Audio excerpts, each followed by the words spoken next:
Good evening friends. Time 4:00 ஆகுது. இன்றைக்கி ஒரு சின்ன ஈவினிங் ரொட்டீன் தான் பார்க்க போகிறோம். வாங்க பார்க்கலாமா? நானாவை கூப்பிட்ற டைம் வந்துருச்சுங்க. நம்ம போய் நானாவை கூட்டிகிட்டு வந்துடலாம். இன்னுமே டைம் இருக்குது, 10 நிமிஷம் 15 நிமிஷம் இருக்குது. அது என்னமோ தெரியல, அப்படி ஒரு பழக்கமாயிடுச்சு. முன்னாடியே போய் வெயிட் பண்ணி கூட்டிகிட்டு வர மாதிரி. இப்போ ஓகேங்க, நம்ம 6 மணி ஆயிடுச்சு. நம்ம விளக்கேற்றி சாமி கும்பிட்டுலாங்க. விளக்கேற்றியாச்சுங்க.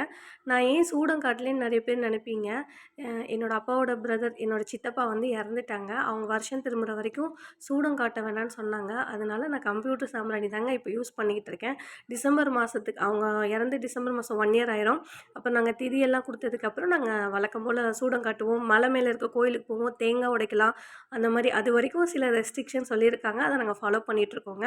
ஒரு வழியாக நான் சாமி கும்பிட்டேங்க. எங்கள் பாப்பா வந்திருக்காங்க, அக்காவும் பாப்பாவும். பாப்பாவையும் அக்காவையும் சாமி கும்பிட கூப்பிட்டுட்டு இவங்க 2 பேர்த்தையும் கும்பிட வைக்கிறது ரொம்ப கஷ்டமாக இருக்குது. நானாவையும் பாப்பாவையும். அவங்களும் சாமி கும்பிட்டுட்டாங்க. அவங்களுக்கும் பொட்டு எல்லாம் வச்சாச்சுங்க. அடுத்து என்னோடய ரொட்டீன் ஒர்க், நான் வந்து துணி மடிச்சிட்டு இருந்தேன். என்னோடய அக்கா கூட பேசிகிட்டே அப்படியே ஜாலியாக துணி மடிச்சிட்டு இருந்தேங்க. அப்புறம் வந்து நானாவோட பாப்பாவோட சவுண்டை காணமேன்னு சொல்லி வெளியே போனால் எங்கள் அப்பா நல்லா மாட்டிக்கிட்டார். இவங்க 2 பேர்ட்டையும் நல்லா விளையாடிட்டு இருந்தாங்கங்க.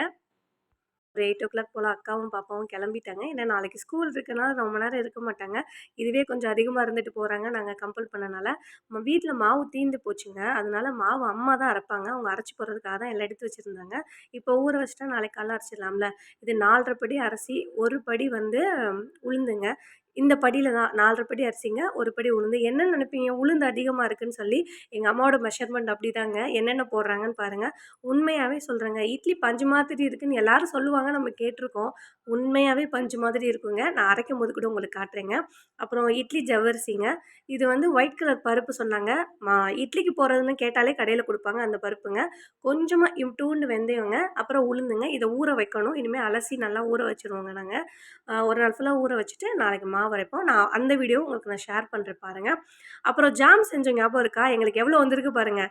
ஒரு பாட்டில் நிறையா. ஆக்சுவலி இது ஏற்கனவே இந்த பாட்டிலுங்க நான் நல்லா விலக்கி வச்சுருந்தேன். ஏன்னா தம்பிக்கு இதை கட்டி தான் ஏமாற்ற முடியும், அந்த ஜாம் கொடுக்கக்கூடாதுல்ல. அதனால இவ்வளோ வந்துருக்குங்க.